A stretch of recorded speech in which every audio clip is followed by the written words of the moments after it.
Hello everyone, তো সবাই কেমন আছো? আশা করছি সবাই ভালো আছো আর আমিও খুব ভালো আছি। কিছু একটা প্রবলেমের জন্য অনেকদিন থেকে ব্লগ দেওয়া হচ্ছিল না, তাই আজকে ভাবলাম একটা রেসিপি শেয়ার করি তোমাদের সাথে। এই রেসিপিটাকে কোনখানে কে কী বলে আমি ভালো মতো জানি না, বাট আমি যতদূর জানি এই রেসিপিটাকে বলে মায়াপুরের স্পেশাল ময়দার রেসিপি। যেহেতু আমরা দুই বোনে আসছিলাম রুমে, তার জন্য 200 গ্রাম ময়দা নিয়েছিলাম, অল্প পরিমাণে নুন আর রিফাইন অয়েল দিয়ে আমি ভালো করে মেখে 3 ঘন্টার জন্য রেস্টে রেখে দিয়েছিলাম।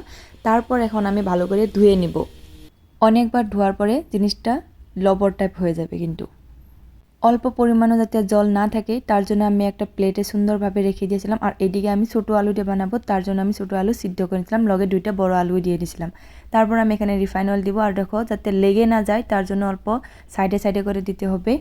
তেলে দেওয়ার সাথে সাথে সুন্দরভাবে দেখো ফুলে উঠছে, কিন্তু দেখতে কত সুন্দর লাগছে তাই না? আমি আজকে ফার্স্ট টাইম ট্রাই করছি, তোমরাও একবার ট্রাই করে দেখবে। দেখো কি সুন্দর করে ফুলে গিয়েছে। যেহেতু এটা নিরামিষ সবজি হবে তার জন্য আমি এখানে কোনো ধরনের পেঁয়াজ রসুন ইউজ করব না। আমি এখানে ইউজ করেছিলাম তেজপাতা, কালো জিরা, লং, ইলাইচি। তারপর দেখো আমি সুন্দর করে আলুগুলো ভেজে নিব। ভাজার পরে আমি এখানে পেস্ট করে নিয়েছিলাম টমেটো, আর এখানে আমি সব মশলা ইউজ করে নিব। তোমরা আলাদাভাবে ইউজ করতে পারো, কিন্তু আমি এখানেই সব কিছু মিক্স করে নিব। আমি যেহেতু মশলা একদমই কম খাই তার জন্য আমি সব কিছু অল্প অল্প পরিমাণে দিয়েছি। তোমরা যদি বেশি করে খাও তো বেশি করে দিয়ে দিতে পারো। একদম হালকা পরিমাণে আমি মশলা ইউজ করছি। এখানে দিয়েছি লঙ্কা গুঁড়ো, জিরা গুঁড়ো আর হলুদ দিয়েছিলাম।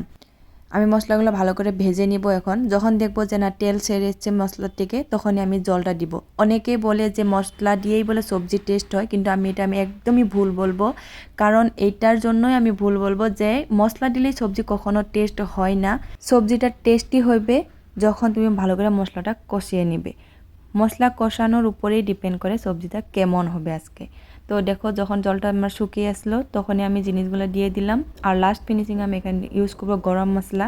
আজকে এই রেসিপিটা আমি ফার্স্ট টাইম রান্না করেছি, কিন্তু খেতে যে এত সাধারণ লেগেছিল না, আমি তোমাদেরকে বলতে পারবো না। তোমরা একবার ঘরে ট্রাই করে দেখবে, খেতে কিন্তু একদম খাসির চর্বির মতো লাগে। আমার সবজি পুরো রেডি। আর আজকে রাত্রে ডিনারে খালি এটাই ছিল না, আর অনেক কিছু ছিল। আমি যেহেতু পুঁইশাক অনেক ভালোবাসি তার জন্য পুঁইশাক চচ্চড়ি করেছিলাম, এগ কারি বানাচ্ছিলাম, আর এই সবজিটা যেটা ময়দার রেসিপি। আর এখানে আমি করলাম তিল বাটা। সবাই ভালো থাকো, সুস্থ থাকো, বাই।